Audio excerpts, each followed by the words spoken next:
Welcome to Khanversations. I'm Muqtedar, your host, and today I'm going to talk to you about the US Vietnam trade deal that President Trump announced.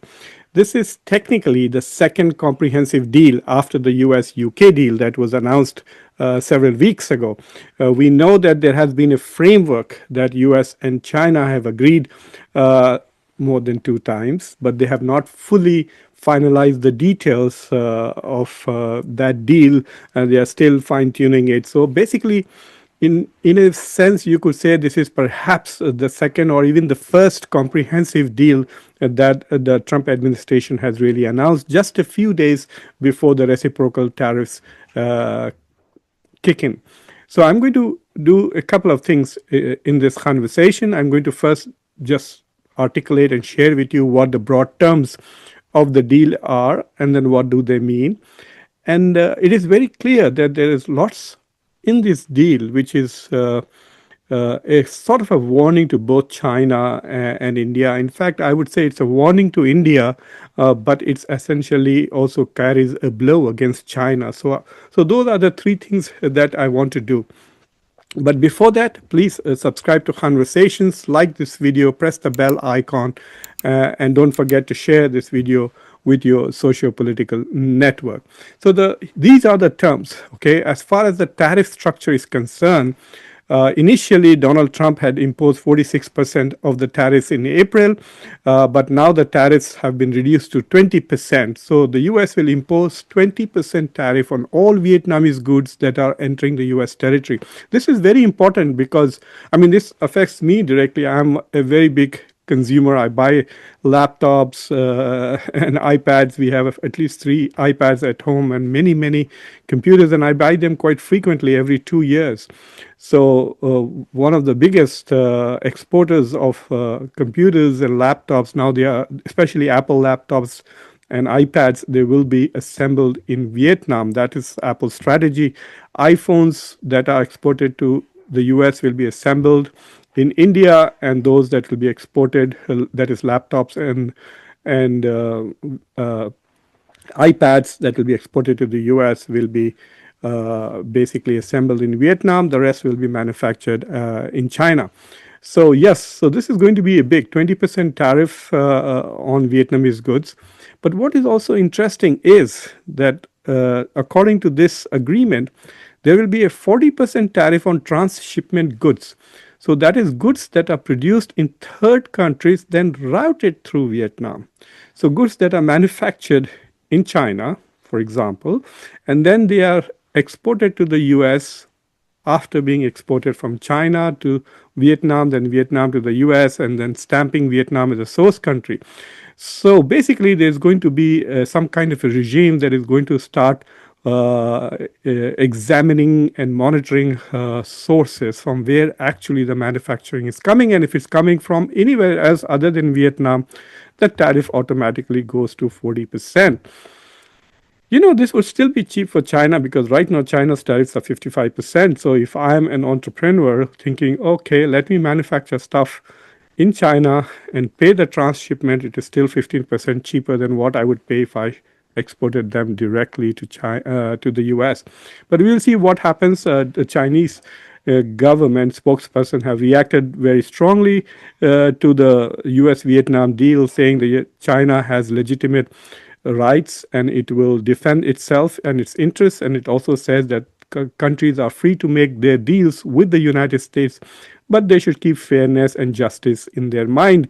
So basically, a very veiled threat from China to countries who are negotiating with the US not to compromise Chinese interests. But there's more. So this is what the US is doing for Vietnam, reducing the tariffs from 46% to 20% on goods actually manufactured in Vietnam, and reducing that from 46 to 40% for those goods which are routed through Vietnam. And in exchange for this, Vietnam grants total access to US businesses in Vietnamese markets and 0% tariff on US goods entering Vietnam.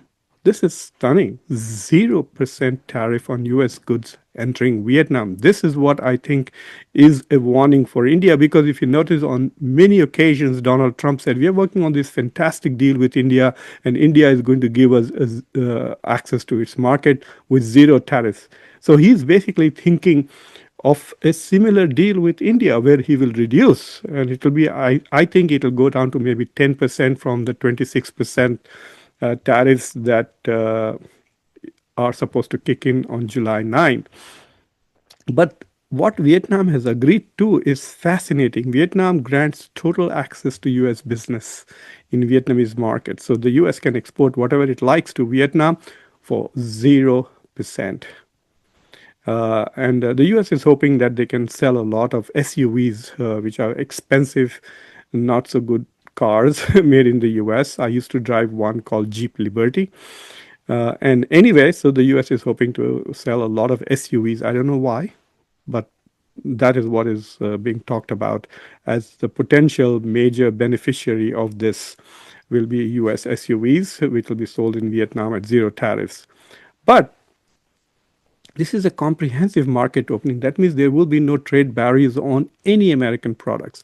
What is not clear from the is there any distinction between manufactured products, services, and agricultural products? Will the US be able to sell its rice in Vietnam at 0% tariff? Will the US be able to sell soya beans and maize also there? Will the US be able to open insurance agencies and hospitals and consulting firms with, well, they're exporting services basically at 0% tariff? That is not very clear because some countries have tried to keep US services out by creating non-tariff barriers, which has been completely upsetting Donald Trump when he sees that there are non-tariff barriers which prevent US companies from doing business in those countries. There are three things that really bother Donald Trump. One is deficit, one is tariffs, and the other is non-tariff trade barriers. So I want to give you a little context as to why this particular deal with Vietnam is very important. So if you look at this particular chart that I'm sharing with you, this is based on 2024 data. It is taken from official US documents. It may vary from what you see on Wikipedia, etc., but this is the official US government data from the Census Bureau. And so whatever policies are being made by US policymakers, they are looking at this data. That's why I'm using this particular data. So if you look at it, these are the top 15 countries that the US trades with. So they are ranked according to the total trade. So Mexico is number one with $500 billion of or more than half. Basically, 840 is the total trade, and Canada with close to the same amount, and China is third, and Vietnam is in the eighth place. So the total trade between U.S. and Vietnam is $154 billion. India is in the 13th spot with about $120 billion of trade. And I said this is 2024's data. But Vietnam is number three when it comes to trade imbalance or trade deficit. So the highest trade deficit that the US has is with China. US has total trade of 664 with China. US exports about $184 billion, imports about $480 billion. And so the trade deficit is 295 or roughly $300 billion of trade deficit with China. The total trade with China is little more than 9%. So it's just not even 10%. The biggest trading partner is Mexico with 11.8 and then Canada with 11.1. So basically Canada, Mexico, and China are 30% of US trade. So the biggest trade deficit that the US has is with China at 300, roughly $295 billion. The second is with Mexico at $171 billion. And the third is Vietnam at $123.5 billion. So the trade is just 154, which means Vietnam is just not buying anything that the Americans are making. Here it shows U.S. exports to Vietnam at about $30 billion and imports are 154. The total trade is 154 and the trade U.S. imports are 123. And the trade balance, I don't know how they calculated it, but there's some confusion there. You can't have imports and trade balance at the same level.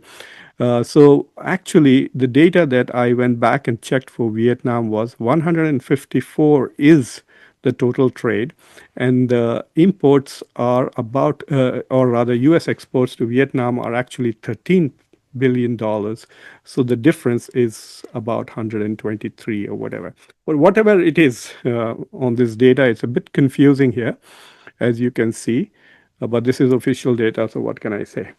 Uh, but nevertheless, Vietnam has a third biggest deficit, and it is the third deal that Donald Trump has made. So basically, what is interesting is that there is a tremendous imbalance in that. So US is going to impose 20% tariffs on Vietnamese goods, and Vietnam is not going to impose any tariffs on US goods and is going to give the US full access to its markets. So that shows the leverage that Donald Trump has been able to exercise with respect to Vietnam.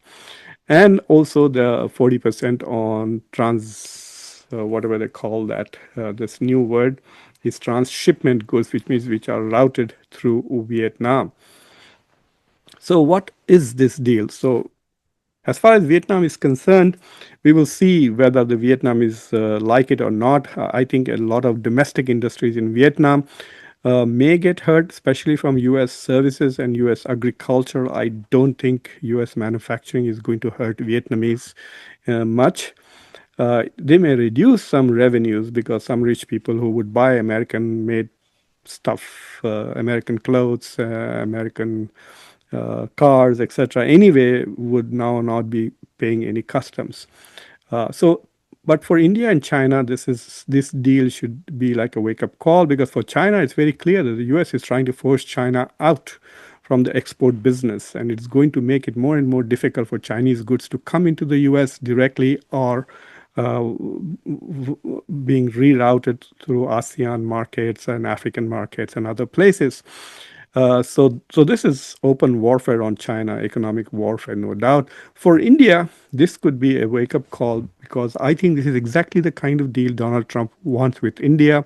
He may reduce the tariffs from 26 to 20 or 15 or even 10. He's not going to go below 10 in exchange for full access to India's agricultural markets and services industry. And I think that is where India is at the moment hesitant to make any concessions.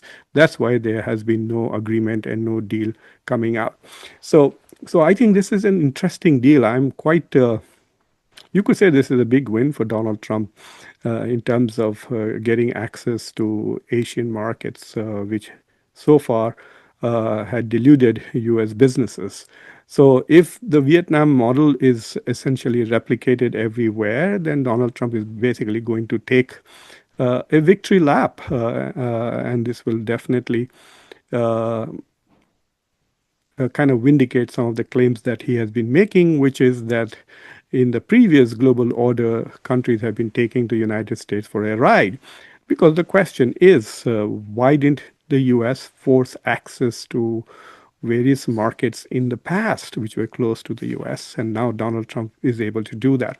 So thank you for watching Khanversations. Please subscribe to the channel, like this video, press the bell icon, and don't forget to share this video with your socio-political network. Thank you very much for watching. Until next time, I'm your host, Muqtedar Khan. Take care.